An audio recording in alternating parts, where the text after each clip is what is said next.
This is the BBC News with Fiona MacDonald. President Biden has ended a climate summit by warning fellow world leaders that they must live up to their commitments to cut emissions. Without taking action, Mr Biden said such promises were just a lot of hot air. Vanessa Nakate is a Ugandan climate activist. She told the BBC richer countries must go further than setting their own emissions goals and help poorer countries to access green technologies.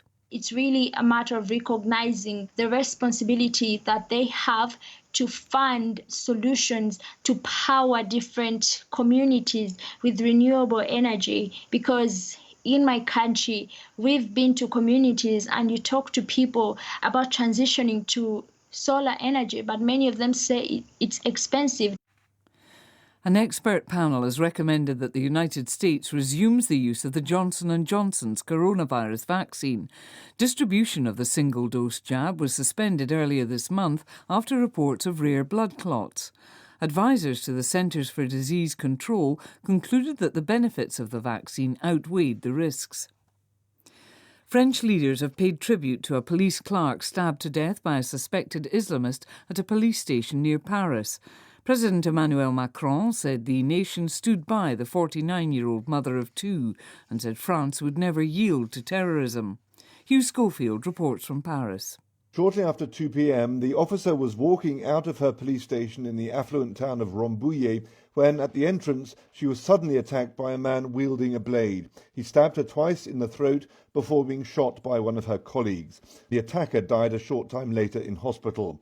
It's now known that he was a 37-year-old Tunisian national. The investigation has been handed to the anti-terrorist branch of the prosecutor's office. This because of the choice of target, the method, and the fact that the killer shouted Allahu Akbar as he attacked. The British Prime Minister's former top adviser Dominic Cummings has launched a furious tirade against his old boss. Mr Cummings denied leaking Boris Johnson's text messages to the BBC and accused him of lacking competence and integrity. Greg Dawson reports.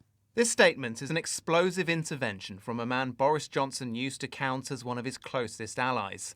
Mr Cummings said he had nothing to do with the BBC obtaining private messages between the Prime Minister and the businessman Sir James Dyson regarding UK tax policy.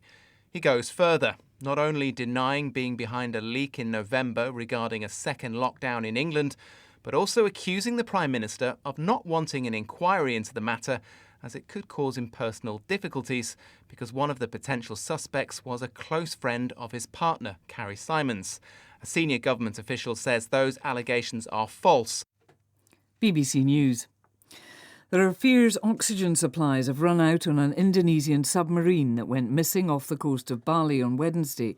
Search teams from a number of countries are trying to find the vessel, which has 53 people on board.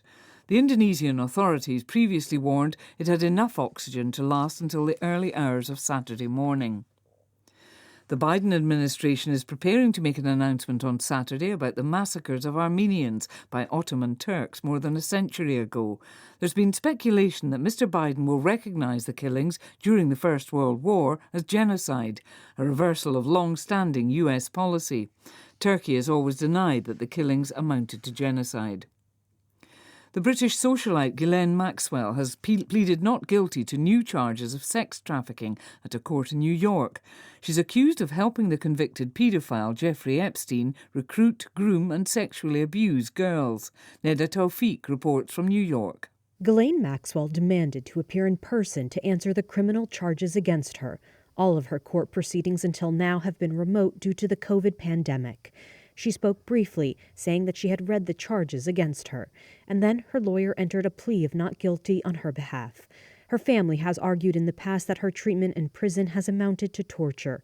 Ghislaine Maxwell's defense team have complained that she has suffered from weight and hair loss in jail, which prosecutors have rejected. She has been denied bail 3 times, and on Monday, her lawyers will attempt to overturn the latest rejection before a federal appeals court. The former Italian Olympic swimmer Andrea Oriana has set a new record, swimming in the cold waters of Lake Titicaca in the Andes Mountains for 5 hours and 33 minutes. The lake lies almost 4,000 metres above sea level between Bolivia and Peru. Mr Oriana, who's 47, didn't wear a wetsuit. BBC News.